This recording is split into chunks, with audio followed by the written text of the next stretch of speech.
नित्या, तुम अभी वाल्मीकि रामायण की बात कर रही थी ना, तो तुमने इसे बहुत से लोगों को ना मिथोलॉजिक बोलते हुए सुना होगा। बिल्कुल। But according to me it's not mythology but our history.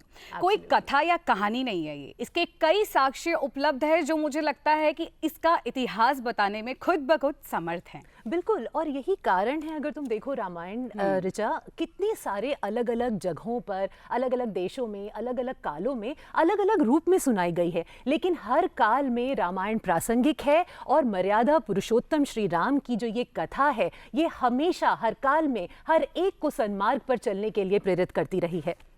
जैसे अभी हाल ही में एक मंचन हुआ थिएट्रिकल शो जिसका नाम था हमारे राम, जिसे डायरेक्ट किया गौरव भारद्वाज जी ने, और प्रभु राम का किरदार निभाया राहुल बुच्चर जी ने, और उन्होंने इस शो को प्रोड्यूस भी किया।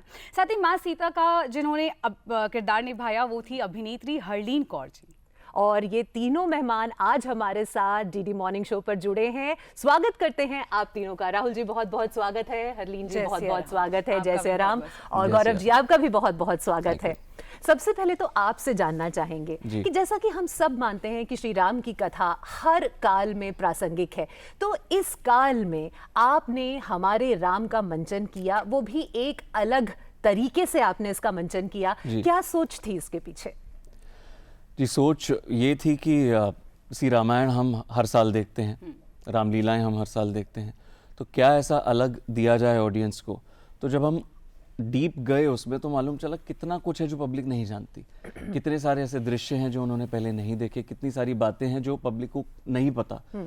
तो हमने सोचा उसको एक ऐसे स्केल पर प्रेजेंट किया जाए जो देखने में भी रोचक हो, देखने में भी पहले कभी प्रेजेंट ना किया हो लाइव थिएटर स्टेज पे, और टेक्स्ट वाइज जो डायलॉग्स हैं, जो कंटेंट हम दे रहे हैं दर्शकों को, वो भी उनको ऐसा मिले कि यार ये तो हमने पहले कभी देखा ही नहीं था।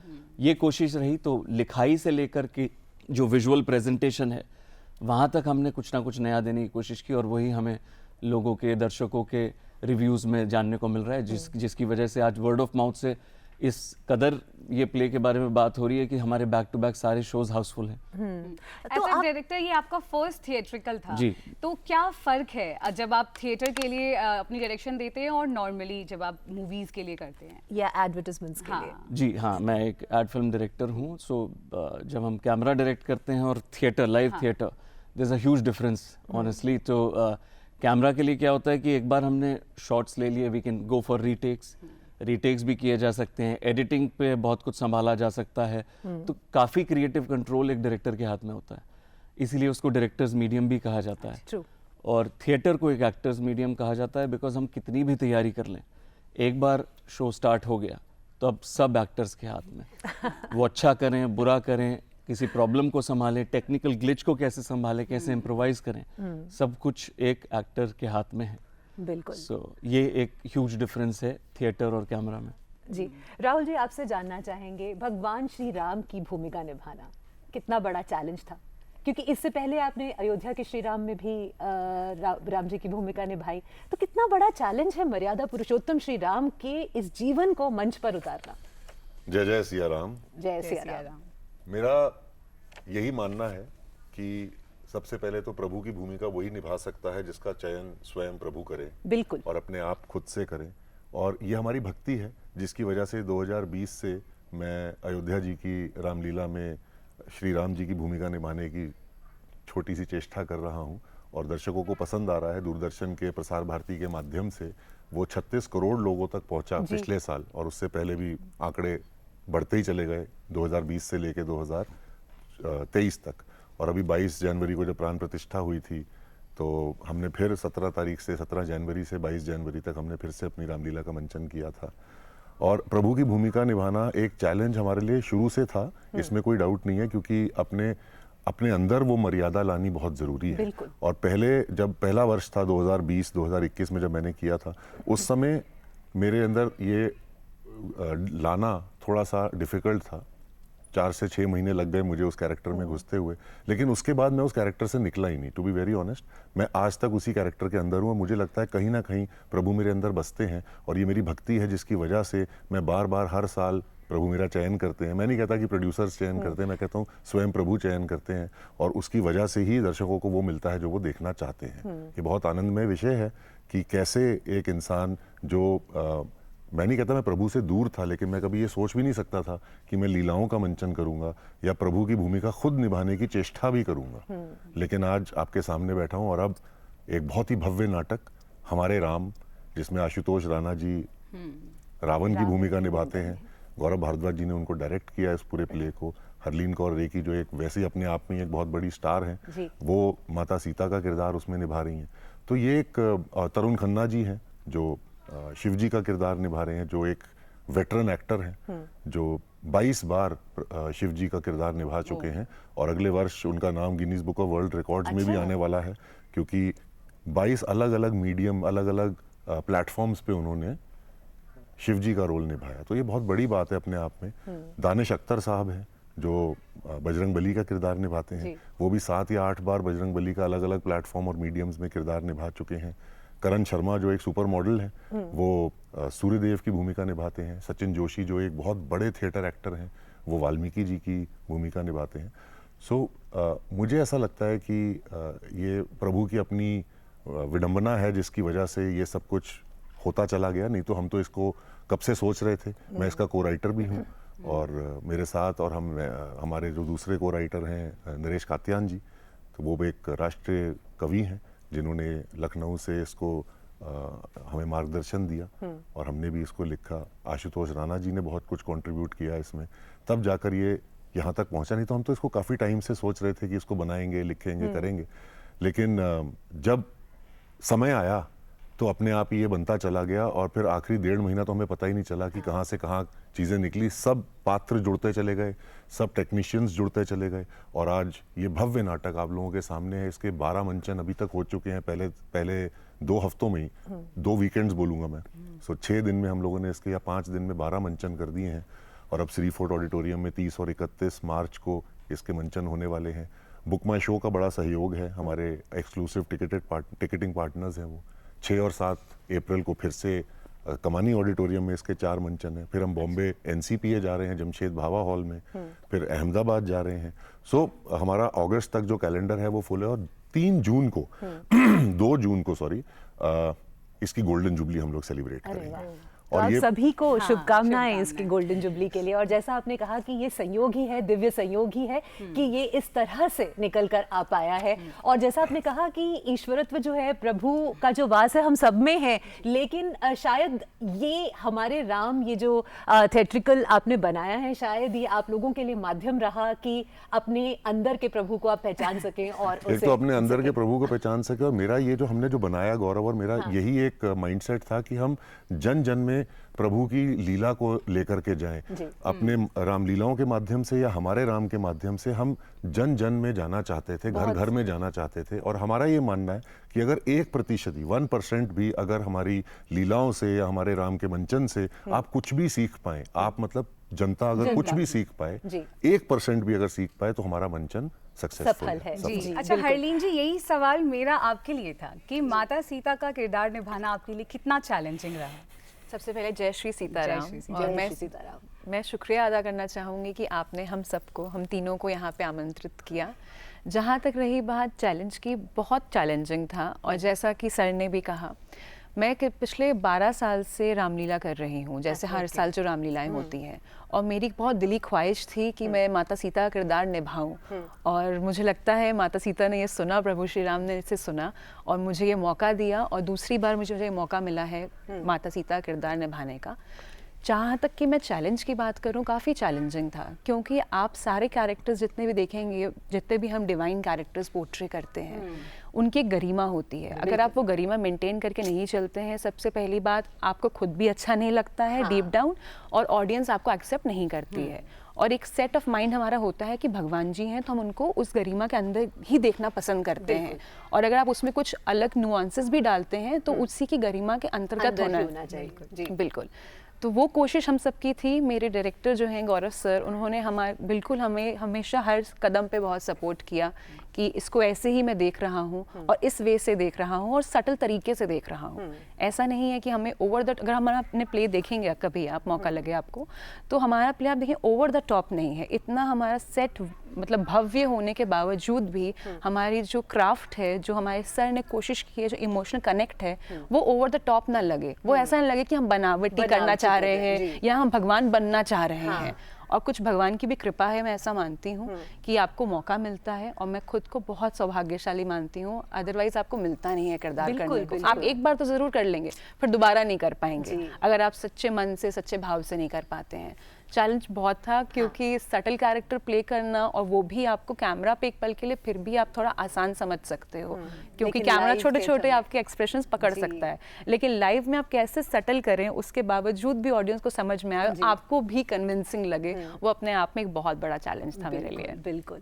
गौरव जी, आपसे जानना चाहेंगे कि जब हम हमारे राम की बात करते हैं, उसके नरेशन की बात करते हैं, तो जो नरेशन है वो लव और कुश की आंखों से आप रामायण को देख रहे हैं और वो सुना रहे हैं, और ये उत्तर रामायण से एक तरह से शुरू होता है, तो क्यों आपने इसे इस तरह से शुरुआत करने की सोची?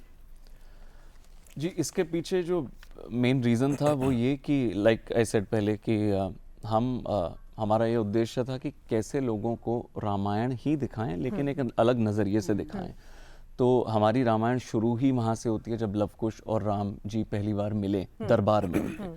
वो हमारा स्टार्टिंग पॉइंट है, जबकि आप अधिकतर रामलीलाएं जो देखेंगे वहाँ पर रावण का वध होने के बाद रामलीला समाप्त हो जाती है। तो हमने वो पॉइंट ऑफ स्टार्ट इसलिए किया क्योंकि हम जो आजकल के जो बुद्धिजीव हैं, हम सब ज़्यादा पढ़े लिखे, हम सब क्या करते हैं, हमारी एक आदत है कि जो अच्छा है उसमें खोट ढूंढने की हम कोशिश करते हैं, और जो बुरा है उसमें कुछ ना कुछ अच्छा ही ढूंढने की कोशिश करते हैं। हम सबकी एक नेचर बन चुकी है। तो इसी तरीके से जब हमने रिसर्च की, हमने पाया बहुत से लोग जो हैं वो राम जी के कैरेक्टर पर कुछ सवाल उठाते हैं अक्सर कि राम जी ने शायद सीता के साथ ठीक नहीं किया, या अपने बच्चों के साथ ठीक नहीं किया, परित्याग किया। तो हमने बहुत रिसर्च की, एंड उस सब के रीजंस क्या थे, उसका बैकग्राउंड क्या था, उसको एक इमोशनल तरीके से उसको बांध करके हमने प्रेजेंट किया। तो प्ले की स्टार्टिंग ही वहाँ से है, जब लवकुश राम जी के साथ में अपने सवाल जवाब कर रहे हैं। वो जानना चाह रहे हैं कि आपने हमारी माता का परित्याग क्यों किया, क्यों आपने, हम जानते हुए कि हम हैं धरती पर, हमसे पहले मिलने की कोशिश नहीं की। तो वो एक कॉन्फ्लिक्ट सेटर है जहाँ से प्ले की शुरुआत होती है। क्या बात है। एंड जो नरेशन है वो लवकुश की नहीं, सूर्यदेव की है। अच्छा। जो कि एक जर्नी पर लेके जाते हैं, वो दृश्य दिखाते हैं जिससे हमें एक्सप्लेन करने की जरूरत नहीं पड़ेगी कि वी आर नॉट प्रीचिंग कि क्या राम जी का कैरेक्टर था, हम प्रीच कर भी नहीं सकते हैं। हम सिर्फ जो लिखा हुआ है, जो टेक्स्ट में है, उसको दृश्यांत रूप से दिखा करके उसको प्रेजेंट कर रहे हैं कि इमोशनल लेवल पे अपने आप इंसान को समझ में आएगा कि क्या हुआ, क्यों हुआ, और क्या राम जी का चरित्र है। यहाँ पर एक बहुत बड़ी बात आती है, एक डिस्कशन का एक मुद्दा भी है कि जब हम थिएटर की बात करते हैं, राहुल जी, आप थिएटर से बहुत लंबे समय से जुड़े हैं, सैकड़ों आपने प्लेस किए हैं, तो आपको क्या लगता है कितना ज़रूरी है कि आज के समय में हम थिएटर को फाइनेंशियली वायबल बना सकें? क्योंकि आम तौर पर मानसिकता लोगों की ये होती है कि बस हमें एक मुफ्त में प्ले देखने को मिल जाए, लेकिन कोई ये नहीं सोचता कि उस प्ले में कितनी मेहनत जा रही है, और पीछे एक्टर्स, डायरेक्टर्स और पूरे के पूरे रंगकर्मी जो हैं, उनका इकोनॉमी का, उनके प्रोफेशन है वो, तो उनका अपना माध्यम है ये। कष्ट लगता है स्वयं को स्वयं का ही सबसे भारी, ये कहावत है जो मैंने खुद ही डिराइव करी है एक तरीके से, क्योंकि आपको मेरा कष्ट और मेरे को आपका कष्ट कभी दिखेगा नहीं जी। सो हम इंस्टेड कि हम कष्टों की बात करें, और इंस्टेड कि हम दुनिया को ये जग जाहिर करने की कोशिश करें कि हमने बड़ी मेहनत की है, हमने एक प्ले बनाया, हमारा है, हमने उसमें साल लगा दिया, 2 साल लगा दिया, 3 साल लगा दिया, आप आइए देखिए। और जो लोग हैं वो उस चीज़ को कभी भी अप्रिशिएट नहीं करेंगे। हम जब भी किसी से कुछ मांगते हैं, हम उसकी दया पर रहते हैं कि वो हमें वो दे या ना दे। सो हमने एक ऐसा चलन शुरू किया कि अपने आप को इतना सर्वोपरि करें, अपने प्लेस को, अपनी डायरेक्शन को, अपने प्रोडक्शन को, अपनी कास्टिंग को इतना सर्वोपरि कर दें, इतना बेहतर कर दें कि लोग स्वयं आए और आए नहीं, टिकट भी खरीदें और टिकट खरीद के शो को भी देखें और बाहर लंबी लंबी कतारों में खड़े होकर इंतजार करके अंदर आए। ये हमारा कोई माइंडसेट नहीं है कि वो कतारों में खड़े हों, लेकिन अगर जैसे श्री फोर्ट ऑडिटोरियम में 1800 से 2000 लोग आएंगे और फिर उसके बाद दूसरा शो है जिसमें फिर से 1800 से 2000 लोग आएंगे, तो कतारें तो लगेंगी। बिल्कुल। और अगर आपका प्रोडक्शन अच्छा है, आपकी मार्केटिंग अच्छी है, आपकी कास्टिंग अच्छी है, आपके कॉस्ट्यूम्स, आपकी स्क्रिप्टिंग, आपके एक्टर्स, आपके सेलिब्रिटीज अगर ऑन द टॉप हैं, तो फिर ऐसा कोई कारण ही नहीं है कि कोई भी मीडियम ना बिके। हम लोग थिएटर को ये सोचते हैं कि भाई थिएटर जो है वो लोग फ्री में देखते हैं और थिएटर वाला एक बेचारा सा आदमी है जो कोशिश करता है गवर्नमेंट ग्रांट की। या मैंने कल भी एक इंटरव्यू दी थी पंजाब केसरी में और मैंने उनको भी यही चीज़ बोली थी कि थिएटर वाले ये क्यों सोचते हैं कि हम गवर्नमेंट ग्रांट, और गवर्नमेंट क्यों उनको ग्रांट दे। जब गवर्नमेंट फिल्म्स को ग्रांट नहीं देती या किसी और चीज़ को ग्रांट नहीं देती तो थिएटर को भी क्यों दें। और अगर दें तो इससे मेरे को लगता है कि जो प्रोड्यूसर है वो थोड़ा सा लेजी या आलसी भी हो सकता है कि भाई हमें तो गवर्नमेंट ग्रांट मिल रही है, मेरे को क्यों कोशिश करनी है या मेरे को क्यों अपना एक संघर्ष करना है। जिंदगी में संघर्ष के बिना कुछ भी नहीं है। तो मुझे ऐसा लगता है हम भी संघर्ष से ही पहुंचे जहां भी पहुंचे। 2010 में जब हमने शुरू किया हमें पता ही नहीं था कि हम डीडी नेशनल पे ऐसे बैठे होंगे या हम कपिल शर्मा शो पे जाएंगे या हम कहीं भी जाएंगे फॉर दैट मैटर। हमने कभी अपनी लाइफ में सोचा ही नहीं था ये चीज़। और इतने सारे, जैसे आपने बोला, सैकड़ों शोज, सैकड़ों प्रोडक्शन, आज 1350 शोज करके हम स्टेज पे, मैंने खुद अपने इंडिविजुअल लाइफ में 1350 शोज किए हैं अलग अलग प्लेस के। सो ये हमने कभी सोचा नहीं था, लेकिन हमने अपनी प्रोडक्शंस को इतना अच्छा बनाया, हमने अपने माध्यम, अपने एक्टर्स को, जैसे मैंने सारा बताया, उनको इतना अच्छा बनाया कि लोग अपने आप 10,000 की भी टिकट खरीदेंगे, 5,000 की भी खरीदेंगे और 4,000 की भी खरीदेंगे। और फिर हमने एक सस्ती टिकट कैटेगरी भी रखी है, 600, 700, 500, 400।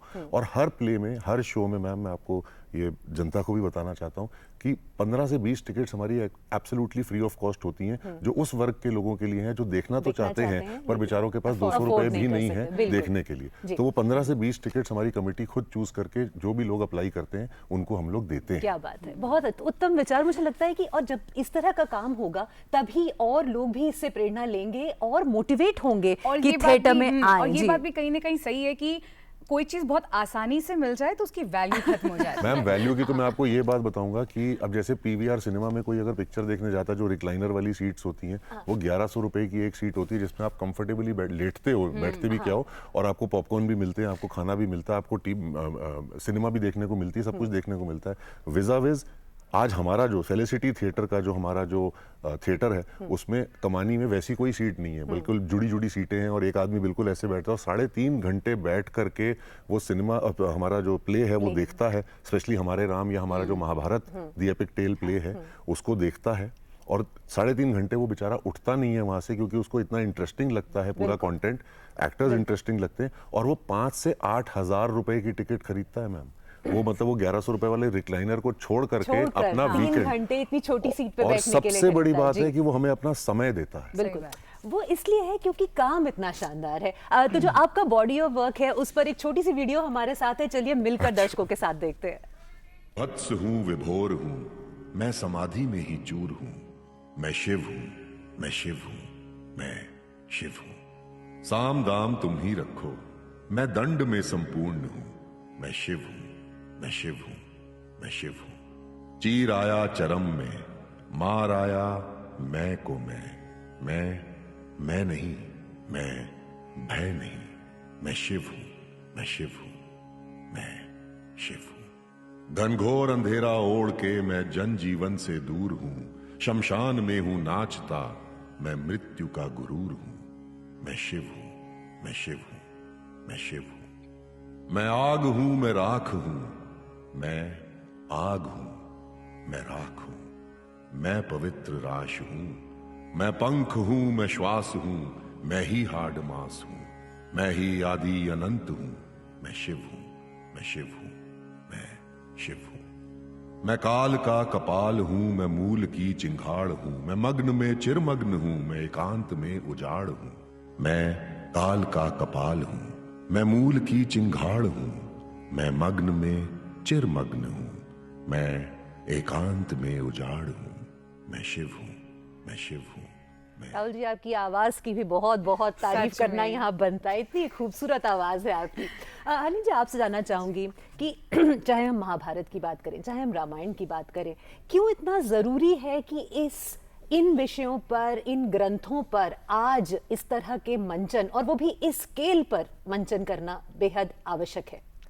इसीलिए आवश्यक है क्योंकि आज के समय में कहीं ना कहीं हमारे जो रूट्स हैं हम उससे दूर जाते जा रहे हैं, क्योंकि हम इतना मॉडर्नाइज, इतना वेस्टर्नाइज कल्चर हमने अडेप्ट किया, जो कि अच्छी बात है। आप मतलब ऑब्वियसली अडेप्ट नहीं करेंगे तो आप पीछे रह जाएंगे, नहीं कहीं ना कहीं आपको अपने रूट्स को भी इंटैक्ट रखना पड़ेगा, क्योंकि ये वरना आप आगे अपनी जनरेशन को क्या पास ऑन करेंगे। और जहाँ तक रही भव्य मंचन की बात, मैं बिल्कुल, ऐसा नहीं है कि सर सामने बैठे हैं इसलिए कह रही हूँ, राहुल सर की पीठ सुनती है कि इन्होंने जिस मुकाम तक थिएटर को ले जाने की कोशिश की है, और कहीं हद तक हम मुझ जैसे एक्टर्स या न्यू कमर्स, वो आज एक उनको इतना अच्छा प्लेटफॉर्म मिल रहा है कि वो अपनी कला दिखा पा रहे हैं। और अब दिखा रहे हैं, जैसे हमने कहा थिएटर वाली बात जो हमने कही, कई फैमिली जो होते हैं बोलते हैं कि आप थिएटर करते हैं, अच्छा और क्या करते हैं, और क्या करते हैं, है ना? तो कमाने के लिए क्या करते हैं? लेकिन सर ने ऐसा प्लेटफॉर्म दिया है कि आप थिएटर भी करिए, आप कमाइए भी, आप अपनी जो आपकी ख्वाहिश है वो भी पूरी करिए, और आप फाइनेंशियली भी स्ट्रांग होइए। सही बात है। इससे अच्छी बात और क्या हो सकती है कि आप वो काम कर रहे हैं जो आपको पसंद है और उसके लिए आपको पेमेंट मिल रही है, क्योंकि थिएटर में सारे थिएटर आई गेस पेड अभी भी नहीं है। हाँ, मतलब मुझे ऐसा लगता है कि आमदनी के जरिए के हिसाब से सोचे तो बहुत कम आमदनी जनरेट कर पाते हैं, लेकिन जो आप कर रहे हैं ये सच में मुझे ऐसा लगता है कि बिल्कुल बिल्कुल काबिल तारीफ है, क्योंकि आप हमारी संस्कृति को भी लोगों के सामने प्रस्तुत कर रहे हैं और थिएटर को भी इंडिपेंडेंट भी बना रहे हैं। बिल्कुल बिल्कुल। गौरव जी, राहुल जी और हरलीन जी, जल्दी से हमारे दूरदर्शन के दर्शकों के लिए आप क्या मैसेज देना चाहते हैं, ये आप लोगों से सुनते हैं। गौरव जी, आपसे शुरू करते हैं। वेल, आई वुड लव सारे दर्शक आए, हमारा प्ले देखें, सबसे इम्पोर्टेंट चीज़, बिकॉज ये जैसा कि अभी हरलीन ने भी कहा और आपका सवाल भी था कि क्यों ज़रूरी है हमारी जो संस्कृति है उससे जुड़े हुए प्लेज, रामायण, महाभारत, इस किस्म की टेल्स देखने का, क्योंकि हम कहीं ना कहीं उससे जुड़ाव जो है वो ख़त्म होता जा रहा है। लेकिन that is also because modernisation बढ़ रहा है, लेकिन एट द सेम टाइम उसको कनेक्ट करने के लिए ऐसे प्लेस जो हम बनाते हैं इस स्केल पर इसलिए बनाते हैं कि वो उसमें एंटरटेनमेंट वैल्यू भी रहे और सांस्कृतिक वैल्यू भी रहे, कि आज की जनरेशन भी जिसको रामायण के बारे में पूरी नॉलेज ना भी हो, वो भी जब आए तो उनको इंट्रीग हो कि क्या था, मैं और पढ़ना चाहूँगा या चाहूँगी। बिल्कुल, तो ये हमारी कोशिश है। तो आइए हमारे प्ले देखिए and grab your tickets now. Wonderful. Rahul ji, देखिए, मुझे लगता है कि जो रिलीजन या जो धर्म है वो एक ठंडी हवा है, एक बहुत ही मीठा मीठा अनुभव है। हमें उसको सांप्रदायिकता के हिसाब से नहीं यूज़ करना चाहिए। हमें अपना धर्म, अपना जो भगवान या अल्लाह या क्राइस्ट के प्रति जो भी आपके विचार हैं, जो भी आपकी जो सद्भावना है, उसको अपने मन में रखना चाहिए और अपनी पूजा या प्रेयर या अपनी जो प्रेयर्स होती हैं वो करनी चाहिए, और उसको एक माध्यम विशेष यूज़ नहीं करना चाहिए। मैं ऑडियंस को यही बोलना चाहता हूँ जिससे सांप्रदायिकता फैले, जिससे कोई भी किस्म की द्वेष भावना फैले। तो मैं वो चीज़ नहीं मानता और मैं नहीं करता, और ना मैं चाहता हूँ कि कोई करे। हाँ, प्लेस को एंजॉय करें, नाटकों को एंजॉय करें, प्रभु राम या किसी भी प्रभु, जिसको भी आप मानते हैं, जो भी आपके गुरु हैं, उनकी कथा को, उनकी लीला को देखने का संघर्ष करें, संकल्प करें और उसमें आस्था रखें। और सबसे बड़ी बात, नारी पीछे नहीं है। तो हमारे प्ले का एक सबसे बड़ा और सबसे अच्छा डायलॉग जो मैंने लिखा और मेरे को अच्छा लगता है, जिसमें प्रभु खुद कहते हैं, प्रभु ने बहुपत्नी प्रथा को खत्म किया था। नारी है आदि शक्ति, नारी है आदि शक्ति, इससे नारी का प्रथम नाम होगा, होगी ना राम के बाद सिया, अब से केवल सिया राम होगा। क्या बात है, क्या बात है। तो हरलीन जी, चलते चलते आप क्या कहना चाहेंगी? मैं ये कहना चाहूँगी हमारे दर्शकों से कि आप सब अपना कीमती समय निकाल कर आइए, और जैसा कि हम तीनों ने बातचीत की है हमारे प्ले के रिगार्डिंग, कि कुछ ऐसे दृश्य हैं जो आपने सुने नहीं होंगे या सुने होंगे तो कभी देखे नहीं होंगे मंचित होते हुए, तो आप वो देखिए, आप अपना फीडबैक दीजिए। हमारे शोज़ लगातार लगे हुए हैं, और जैसा कि हमें आधी से ज़्यादा जनता ने बताया है कि उनको बहुत अच्छा लगा है, जैसा सर ने बताया, ऑडियंस हिलती तक नहीं है विदाउट इंटरवल। तो आप लोग सब भी आइए, मैं गुजारिश करूंगी कि आप लोग सब हमारा शो देखने आइए। और आप तीनों का बहुत बहुत धन्यवाद कि आप यहाँ आए, डीडी मॉर्निंग शो में हमारे साथ जुड़े और इतनी सारी बातें आपने हमारे साथ साझा की। बहुत बहुत धन्यवाद आपका। शुक्रिया। Thank you so much.